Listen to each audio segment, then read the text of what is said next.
건강기능식품 OEM 제조업 청년 대표님, 업력 7개월, 매출 1천, 시중점수 700점대, 총 2억 승인. 이 대표님이 특별하셔서 합격하신 게 아닙니다. 지금 영상 시청하고 계신 청년 대표님들이랑 똑같은 상황, 똑같은 위치에서 합격하신 겁니다. 청년 자금은 만 39세 이하, 업력 3년 미만, 예비 또는 초기 창업자한테 지원하며 제조업, 문화 콘텐츠, IT, 시각, 정보 디자인, 콘텐츠 디자인하는 청년에게 우선 자금이 지급되며 최대 금액은 2억 원까지 신청 가능합니다. 단순 카페, 도소매, 전자상거래는 직원이 5인 이상 안 되면 자격 조건 미달입니다. 제조업이나 문화 콘텐츠, 즉 SNS로 사업하는 청년분들은 1인이어도 최대 2억까지 신청 가능합니다. 제조업을 오해하시는 청년분들이 많이 계시는데 반드시 공장이 없고 외주 가공해주는 곳에 맡기셔도 제조업으로 인정받습니다. 그리고 또 주의할 점, 경력 얼마 안 된 신입 초짜 컨설턴트 조심하세요. 본인들이 해본 적이 없거니와 많이 밖에 해드려 본 데이터가 없어요. 그래서 대표님 기업을 실험 대상으로 신청 찔러 넣어보는 겁니다. 떨어지면 최소 6개월 동안 재신청 불가입니다. 그 컨설턴트들은 아님 말고 내 탓인가? 그 기업 컨디션이 안 좋은 걸 나보고 어쩌라고 하고 오히려 욕하는 컨설턴트들도 있으니 조심하세요. 죄다 불법 브로커 양성하는 뉴스에 나온 그 교육기관 출신들이니 믿고 걸으면 됩니다. 적어도 경력 최소 5년 넘은 컨설턴트한테 맡기세요. 이번 시간은 청년 전용 창업자금 말씀드릴 겁니다.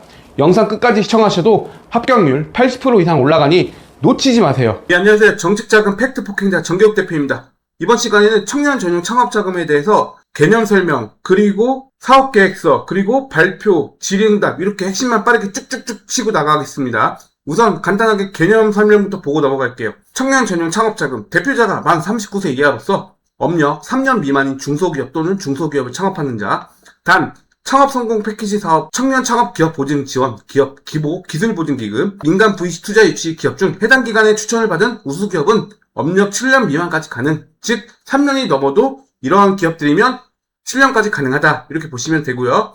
청년 전용 창업자금 대상 중 중점 지원 분야 참고 1에서 4를 영위하는 소상공인은 청년 전용 창업자금 신청 가능. 자, 중점 지원 분야 참고 1에서 4 이거 설명하고 바로 넘어갈 겁니다. 그 다음에 대출 조건은 뭡니까? 기업당 최대 1억 원 이내인데 제조업 및 중점 지원 분야 영위기업은 2억 원 이내까지 가능하다고 했고, 대출 기간은 직접 대출, 시설 자금은 10년 이내, 거치 기간 담보 4년, 신용 3년, 운전은 6년, 거치 기간 3년 이내입니다. 대출 금리는 2.5% 고정금리고, 기타를 보시면 우리가 자금 신청을 하고 접수를 한 다음에 사업계획서 등 심의위원회, 즉 심사위원들의 평가를 통해 지원 여부가 최종 결정 후 대출이 나온다고 했습니다. 그럼 여기서 말하는 중점 지원 분야 참고 1에서 4는 뭘까요? 자, 이겁니다. 중점 지원 분야 참고 1에서 4. 근데 여기서 보면은 뿌리 산업과 소재 부품 장비 산업은 제조업 기반입니다. 반드시 무조건 제조업이에요. 그러니까 3, 4는 그냥 넘어가도록 할게요. 아시겠죠? 자, 그러면 혁신성장 분야부터 바로 보도록 하겠습니다. 혁신성장 분야 뭐가 있을까요? 제조공정, 로봇, 항공우주, 방산, 모빌리티, 조선해양 이런 것들이 있는데, 이런 것들은 솔직히 청년들이 많이 안 해요. 많이 하는 게 뭐냐? 제조공정, 3D, 4D 프린팅이나 아니면은 밑에 내려다 보시면은 미래 유망 소재도 있네요. 이런 것들도 있고, 또 핵심 부품 센서 이런 것들도 있고, 신재생 에너지 이런 것들도 있습니다. 태양광 발전은 물론 하는 사람은 있겠죠. 그리고 원자력 해경화, 에너지 저장, 에너지 효율, 2차 전지, 수소 연료 전지, 환경 개선, 자원 순환, 스마트 농축. 자, 스마트 농업 이건 많이들 할 거예요. 청년분들이. 그리고 푸드테크, 간편식, 식품 제조업이죠. 케어푸드, 마찬가지 대체식품, 푸드 업사이클링 다 해당됩니다. 그린바이오, 농업용 미생물도 하실 겁니다. 자, 여기 밑에 들어가시면 정밀의료 이런 것들도 있고, 차세대 제약 의약품, 뷰티테크 많이 하죠. 가장 많이 할 거예요. 혁신형 화장품, 미용 의료기기. 유명하신 분이 누구예요? 거기 김병훈 대표님. 메디큐브. 그죠? 그것 때문에 아마 청년분들이 이거 굉장히 많이 하실 거예요. 수출도 많이 하고 있습니다. 또 어떤 게 있을까요? 통신 인프라, 디지털 전환, 소프트웨어 응용 사이버 보안, 반도체 디스플레이, 그리고 인공지능, AI, 이것도 많이 할 겁니다. AI. 그리고 융합 지식 서비스, 이것도 많이 해요. 지식 서비스. 에듀테크, 디지털 콘텐츠 디자인, 제품 시각 정보 디자인, 구독 경험 서비스, 핀테크, 미디어 콘텐츠 융합, 게임, 방송, 영화, 애니메이션 콘텐츠, K-팝, 웹툰, 웹소설, 디지털 시각 특수 효과. 자, 이런 것들이 해당이 되면 중점 지원 분야에 해당이 되니까 1억이 아니고 얼마? 최대 2억까지 지원해준다. 이렇게 보시면 되겠습니다. 자, 그 다음에 초격차 분야. 시스템 반도체, 바이오 헬스, 미래 모빌리티, 친환경 에너지, 로봇, 빅데이터, 사이버 보안, 우주, 차세대, 양자, 블라블라블라블라 쭉쭉쭉 내려가시면은 이런 것들이 전부 다 중점 지원 분야 산업에 해당이 돼서 1억이 아니고 2억까지. 그리고 원래 중소벤처기업진흥공단은 직원 수가 5인 이상이어야지만 자격 신청 조건이 되는데 소상공인, 일반 제조업하는 소상공인, 그리고 이런 중점 지원 분야는 1인 소상공인은 전부 다 신청 가능하다. 이렇게 보시면 됩니다. 제가 합격시켰던 그 청년 대표님도 1인 기업이었어요. 1인 자영업. 합격하셨습니다. 2억 나오셨어요.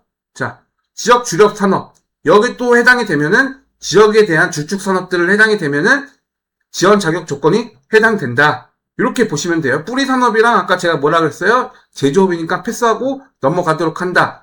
이렇게 봤습니다. 자, 그렇다면 여기서 핵심은 뭐예요? 신청 자격 조건이 만 39세 이하, 업력 3년 미만.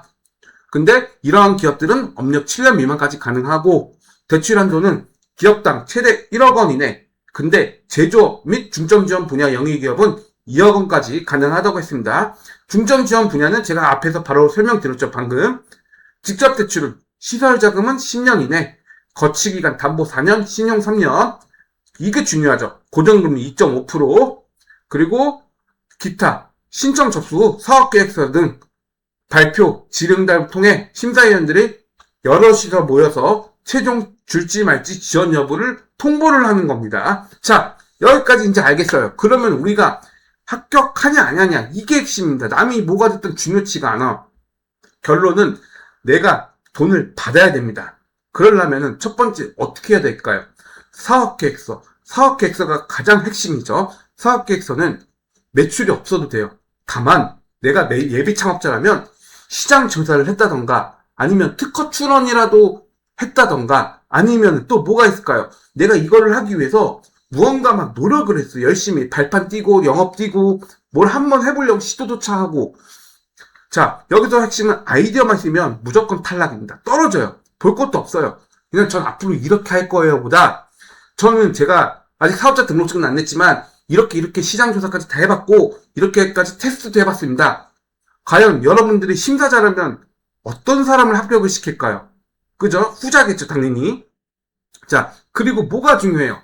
매출이 많이 없어도 되는데 이 사업이 지속 가능성이 있는지 또는 매출 일으키는 구조가 어떻게 되는지 마케팅을 어떻게 하는지 또는 거래처가 있는지 없는지 지금 당장 거래처가 없어도 거래처를 뚫기 위해서 내가 영업을 뛴다든지 아니면 MOU 체계를 갖고 있다든지 이런 것들이 하나하나가 심사위원들한테 가장 이쁨을 받을 수 있는 팁입니다. 여러분, 그래요. 매출 없어도 돼요. 청년 창업이 이제 막 시작했는데 매출이 바로 나오겠습니까? 힘들죠?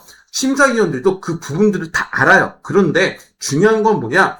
이게 과연 사업에 대한 지속 가능성이 쭉 있는 건지 아니면 하다가 그냥 중간에 포기하고 끝나는 건지 아니면 단순 일회성인 건지 하나하나 다 뜯어 봅니다. 그러니까 여러분들에서 이 발표하실 때 가장 중요한 핵심은 뭐예요? 지속 가능성, 그리고 성장 가능성, 그리고 매출을 일으킬 수 있는 구조, 그리고 사업 이 운영 자금을 어떻게 사용을 명확하게 할 건지 구체적인 거, 그리고 재무제표 어떻게 돈을 또 갚을 것인지 이게 가장 핵심이에요. 자, 여기는 뭐예요? 사업을 하라고 그냥 공짜로 돈을 주는 게 아니죠. 사업을 어떻게 성장을 시켜서 고용 창출도 많이 하시고 나라의 세금도 많이 하라고 주는 자금입니다. 즉 기업이 성장하라고 주는 거예요. 그냥 주는 게 아니에요. 그리고 아무나 준다? 절대 아무나 안 준다. 제조업, 그리고 IT, 문화 콘텐츠, 시각 디자인 이런 기업들한테 우선적으로 지원해 준다. 자, 제가 방금 말씀드린 말씀드렸던 부분들은 여태까지 굵고 다 핵심적인 얘기였어요. 즉 결론은 뭐냐? 사업계획서에서 일단 통과가 되려면 매출, 지속 가능성, 그리고 성장 가능성, 그리고 내가 거래처를 어떻게 뚫을 건지 시장조사, 연구조사, 내 제품 기술력이 타사와의 차별점이 뭔지, 경쟁력이 뭔지, 어떤 게 장점인지 이게 핵심 꼭 들어가야 돼요. 이러면 합격률이 80% 이상 올라갑니다. 제가 여태까지 합격시켰던 대표님들은 다 이렇게 해서 제가 코칭하고 사업계획서, 자문, 컨설팅을 다 해드려서 합격하셨습니다. 그러니까 여러분들도 충분히 하실 수 있어요. 자, 내가 너무 어렵다. 나 신청에 떨어지면 최소 6개월인데 나 그거 못 버틸 자신이다. 버틸 수가 없다. 그러면 정기자금 팩트포킹자 이 정기욱 대표한테 바로 위에 상담 신청 거기 전화번호 남겼죠. 거기다가 전화를 주시거나 아니면은 제가 설명란, 댓글란에다가 구글 폼 양식을 놓을 겁니다. 거기다 상담 요청서 신청해주세요. 그러면 정기욱 대표가 그냥 다이렉트로 바로 받을 수 있게끔 최선 다해서 도와드리겠습니다. 오늘 영상은 여기까지 하고요. 다음 시간에도 돈이 되고 날카로운 정보들 바로바로 말씀드릴게요. 시청해주셔서 감사합니다.